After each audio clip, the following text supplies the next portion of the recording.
नमस्कार दोस्तों। आज की कहानी धोखे की सजा। जैसे जैसे लगन का समय नजदीक आ रहा था, गंगा की भूख ही मरती जा रही थी। आज भी 4 निवाले से ज्यादा गले से न उतरा कि दरवाजे की घंटी बजी। अब इस वक्त भिखारी के अलावा और कौन होगा? यही सोचकर दरवाजा खोला तो जी धक से रह गया। अपने ही घर के दरवाजे पर आज शिवेंद्र याचक बन कुछ मांगने वाला आया था। उसके चरणों की धूल को माथे पर सजा गंगा उन्हें घर के भीतर ले आई। बेटी की शादी का अवसर था। घर मेहमानों से खचाखच भरा था। ऐसे में लोगों को मुफ्त तमाशा देखने मिल जाता। भला ऐसा होते वह कैसे देख सकती थी?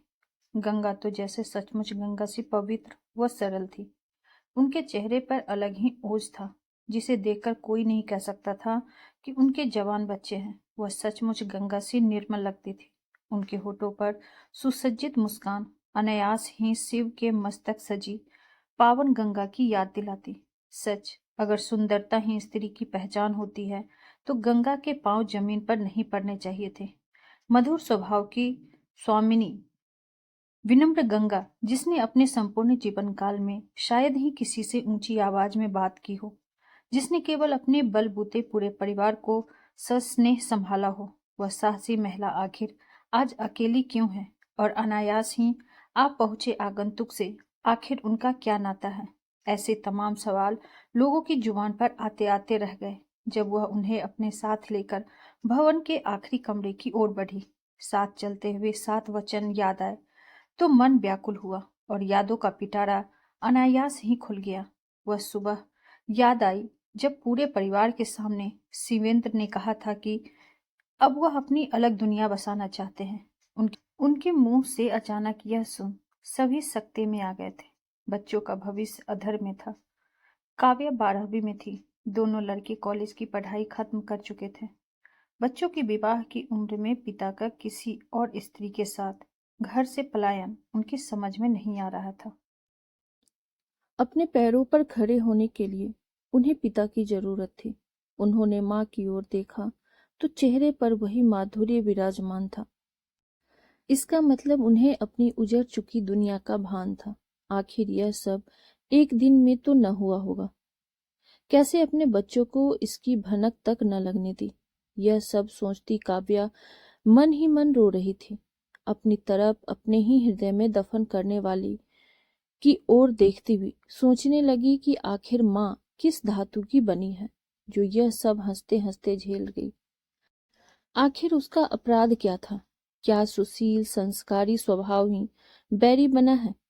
आखिर पिता को ऐसी कौन सी कमनीय सुंदरी मिल गई कि परिवार का त्याग करने की नौबत आ गई?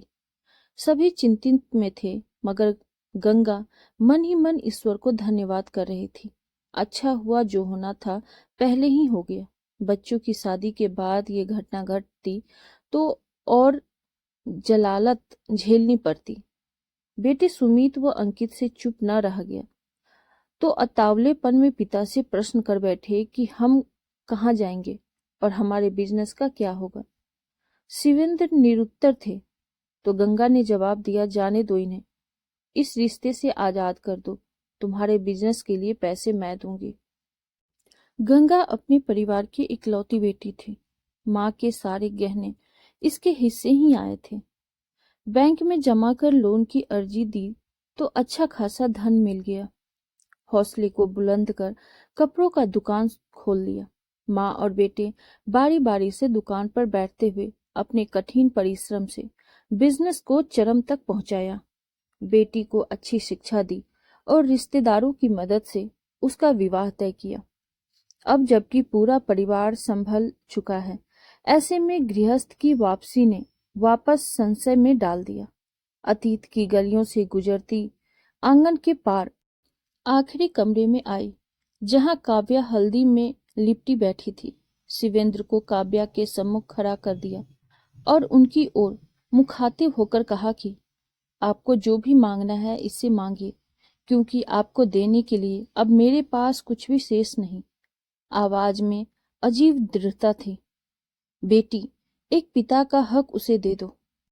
तुम्हारा कन्यादान कर मैं उरीन होना चाहता हूँ। बेटी काव्या से उसका कन्यादान करने का अधिकार मांग रहे थे। आपने जिस रोज हमें छोड़ा था, उस दिन ही मैंने यह प्रतिज्ञा ली थी कि मैं आजीवन आपको क्षमा नहीं करूंगी। जहां तक कन्यादान का प्रश्न है, तो मैं विवाह तभी करूंगी जब माँ कन्यादान करेंगी, अन्यथा नहीं। हमें तो माता पिता दोनों का प्यार माँ ने दिया है, रात दिन परिश्रम करके हमें जीवन यापन करने योग्य बनाया है। हमें तो जीवन से कोई शिकायत नहीं, मगर आपको अपनाना अपनी माँ का अपमान करना होगा, जिसकी ईमानदारी के बदले आपने धोखा दिया है। उसके लिए आपको पिता का दर्जा देना भी मैं उचित नहीं समझती। आपसे करवद्ध प्रार्थना करती हूँ कि आप वहीं लौट जाएं, जिनके लिए हमें छोड़कर गए थे। बड़ी ही दृढ़ता से काव्या ने अपनी प्रतिज्ञा दोहराई तो वह उल्टे पांव लौट गए। ऐसे भी उनके बारे में उड़ती उड़ती खबर आई थी कि वह अपनी नई गृहस्थी में आए दिन होने वाले झगड़ों से क्षुब्ध हो चुके हैं और वापस आना चाहते हैं। होशमंद बच्चे भला ये कैसे होने देते? एक पिता के प्रति जो आदर और स्नेह होना चाहिए, वह तो दूर, वे उन्हें देखना तक पसंद नहीं करते थे। जिन्होंने किसी और के लिए उनकी माँ को भरी जवानी में मझधार में छोड़ दिया था, उनके लिए उनके पास कोई विकल्प शेष न था। पिता होने के नाते क्षमा कर भी देते, पर माँ का अपमान कैसे सहते? जिस माँ ने सारी जवानी जी तोड़ मेहनत करते हुए बिताया, उस त्याग को कैसे भूल जाते? अब उन्हें छोड़कर जाने वाले को सम्मान देकर अपनी माँ को भला कैसे दुखी करते? एक दूसरे के प्रति प्रेम व समर्पण ही तो उस परिवार की एकमात्र पूंजी थी। काव्या भला उसे कैसे लूटने देती? उसने जिस सूझबूझ से अपने परिवार को संभाला, उसके लिए माँ और दोनों भाई सदा के लिए उसके कायल हो गए।